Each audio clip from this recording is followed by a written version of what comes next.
नमस्कार। आज ओडिशार नुआ पार्टी नुआ इंजिन आम आगु आपन कही रखीचु। ओडिशा राजनीति रे जबरदस्त एंट्री निजर काम को नहीं करिथिबा पार्टी एनपीपी आज ओडिशा रे आमे हमर राज्य कार्यालय आज उद्घाटन करिचु। ए राज्य कार्यालय उद्घाटन रे मो सहित अछंती हमर राज्य संगठन सचिव और वाम पार्श्व अरुण कुमार महापात्र महोदय अछंती, हमर युव सभापति, महिला सभापति, भुवनेश्वर सभापति, हमर खोर्धा जिला सभापति, महिला कमिटी, युव कमिटी एवं केन्द्रापड़ा जिलार साथी माने जिला सभापति। तो आज आमे समस्ते गोटे छोट पार्टी गोटे छोट संगठन रु आरंभ करिचु। मात्र 2-3 मास हैला एनपीपी ओडिशा रे कार्य करिबा। तो ये 2-3 मास भितर आमे लोक मानक भितर जो आग्रह अच्छी राजनीति क्षेत्र रे स्वच्छता आनिबा पाई जो बड़ी आग्रह अच्छी से आग्रह को देखी आमे आजिठू आमर रणनीति प्रस्तुत करुचु।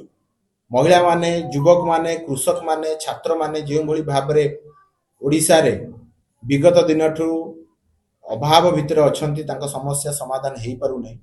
तो या को नै कि वर्तमान सरकार जी अछंती तांको दाबीपत्र दबा एवं लोक मानक समस्या को नै कि स्वर उत्तोलन करिबा पई एनपीपी आज रे कार्यालय उद्घाटन रे आमे माने हमर प्रस्तुति आरंभ करूछु।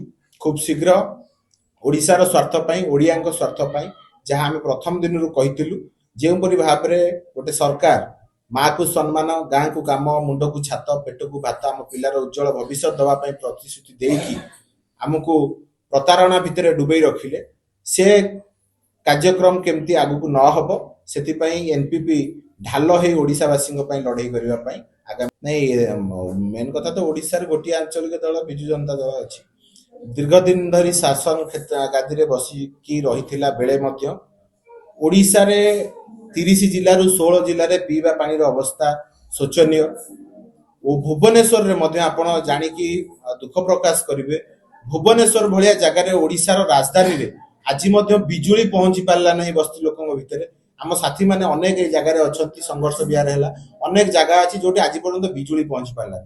आमे दुर्भाग्यर सहित कहिबा पई बाध्य होउछु जे जो माने विकास हेछि डिंडिम पिटुचंती आमे सब काम करि देइछु लोकंग संगे रे अछु किंतु से माने आज को 24 वर्ष शासन भितरे केमती गोटे आंचलिक दल ओडिशार पानी पवन ओडिशार नेता मानकु नेकी आगु को बाहरी चंती। ओडिशार राजधानी रे जदि आमे आज राजधानी सुरक्षित नुहे, राजधानी रे विभिन्न समस्या अछि, जदि ओडिशार राजधानी सुरक्षित नुहे तेबे ओडिशार मालकानगिरी, कोरापुट, मयूरभंज, बलांगीर ए सब स्थान रे केमती लोक माने सुरक्षित थिबे।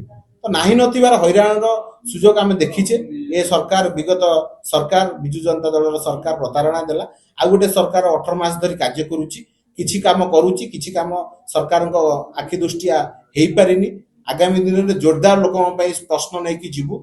आम पई ओडिशा बड़, आम पई ओडिशार ओडिया माने बड़। आमे निजर राज्यर स्वार्थ पई लड़ाई करिवु। सरकार आम पई बड़ नुह, से जे भी सरकार रे थांतु ना काहे कि जदि लोक मानक कथा आसीबो एनपीपी निश्चित भाव रे गोटे छोटिया पार्टी, गोटे छोटिया संगठन हिसाब रे माने जातीय दल। तेणु आमे निश्चित भाव रे हमर नेता कुन्नाट सगमाजी जे भली भाव रे मेघालय रो विकास पई दिन राति चेष्टा माने करि चली चंती। नॉर्थ ईस्ट रे सबटु बिगेस्ट पार्टी होची एनपीपी। तो सेही बळी लोकाभिमुखी योजना लोक मानक स्वप्न को साकार करिवा पई, लोक मानक प्रश्न को लेके आमे सरकार को जीवु, प्रश्न पचारिबु, दाबी करिवु, अनुरोध करिवु, दरकार पड़े लोक मानक पई धारणा रे मध्ये बसिबु। जातीय दलर मुख्य केबे आसीबार अछि कि ओडिसा निहाती भाव रे आगु पंचायत निर्वाचन अछि।